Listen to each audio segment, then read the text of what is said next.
Okay, welcome back. So this is our third process to synthesis lecture. This is the ground lecture. And as many of you may remember from the first lecture I gave, this was originally the first lecture, but then later when I revamped the course in later years, I put the process book and the process grid lectures ahead of it.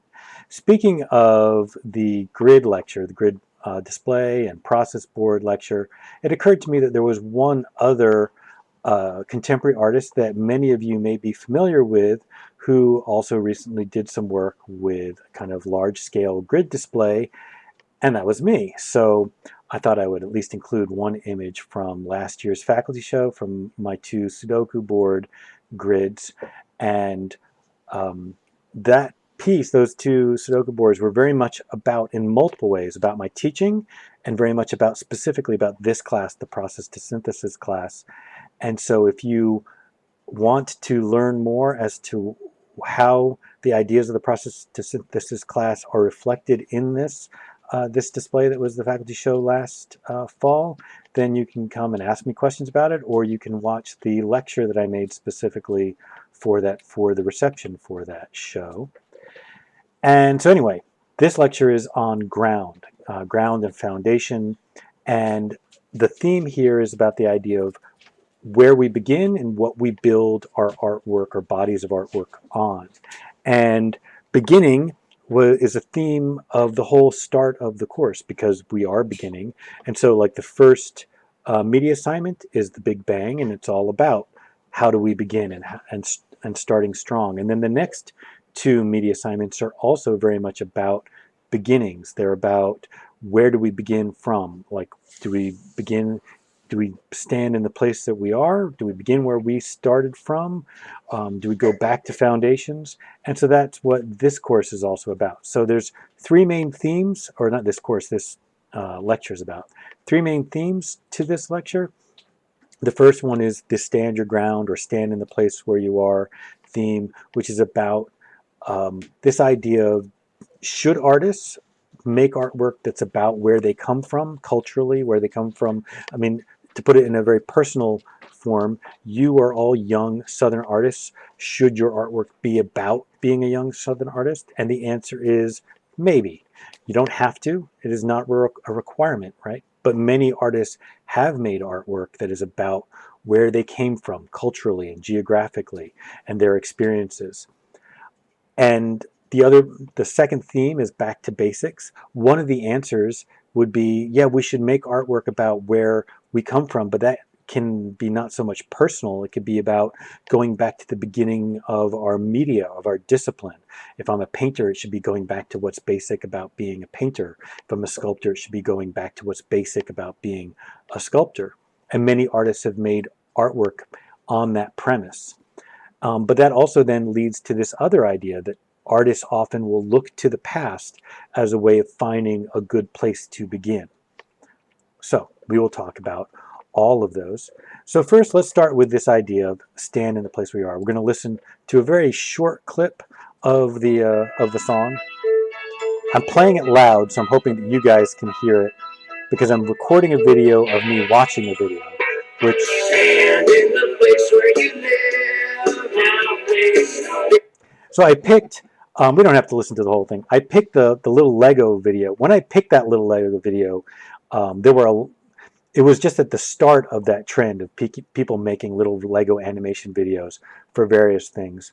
And I thought it was just really kind of fun, and also to the point, in that the person who made that video, and this is a handmade video, I don't know who made it, but that person themselves was standing in the place where they are. They were beginning from a basic point, which is that they were a person who owned Legos, so they could make a film that way, right?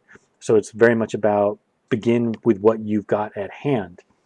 But I think the most important line in the whole song is, think about the place where you live, wonder why you haven't before. And that's really the main reason why I included this song in the playlist and included this video. Is it's not about that you have to make artwork about where you come from.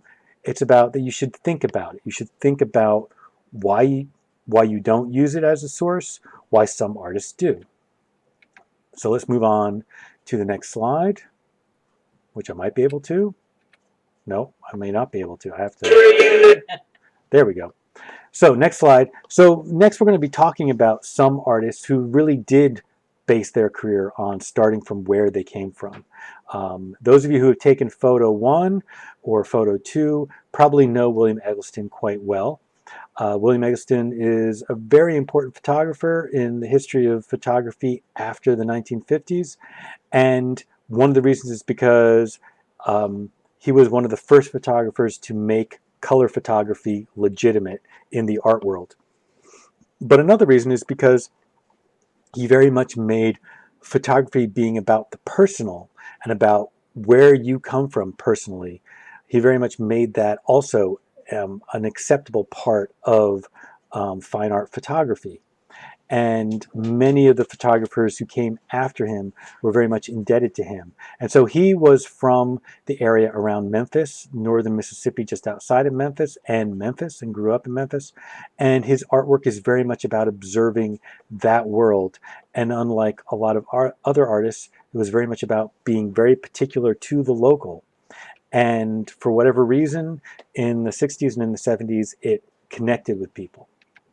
And so, but not every artist makes artwork about that. But some artists, I think, based on history, maybe have less choice. I'm talking right here on this slide about 2 German artists who I feel to a certain degree had less choice than many of us do in terms of whether their artwork was going to be about where they came from. Because both Anselm Kiefer and Gerhard Richter grew up in the war period and the post-war period, became artists, like went to art school in the 50s, became young artists in the 60s, and very much had to deal with the aftermath of life in Germany post-war, and had to deal with the fact that, post-war we're dealing with Nazism, you're dealing with the Holocaust, you're dealing with the war itself, and also the Cold War and the split of Germany into 2 countries. That's a lot of baggage. And both Anselm Kiefer and Gerhard Richter dealt with that in different ways.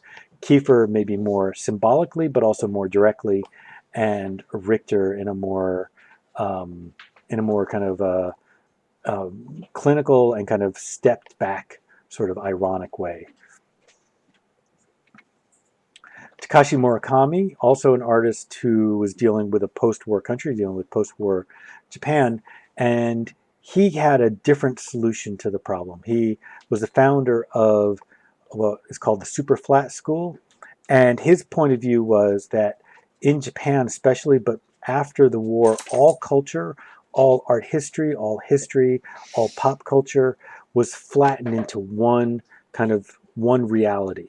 And so that all of human culture has become flattened together, right? That all of history and all of art history all exists in the same time, which is the now. And so his artwork is about embracing that and making artwork that flattens, Japanese art history and Western art history and Japanese pop culture and American pop culture all into one space, right? All artwork that's about all of that flattened together.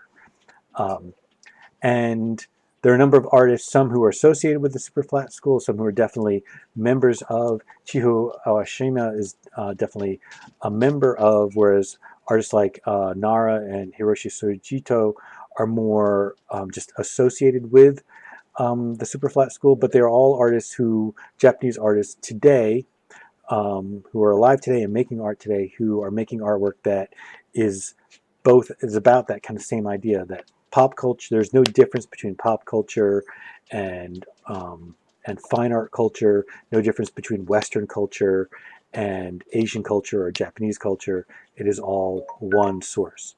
So we're going to end there right now, and I'll come back to you with part 2 in a little bit. Thanks.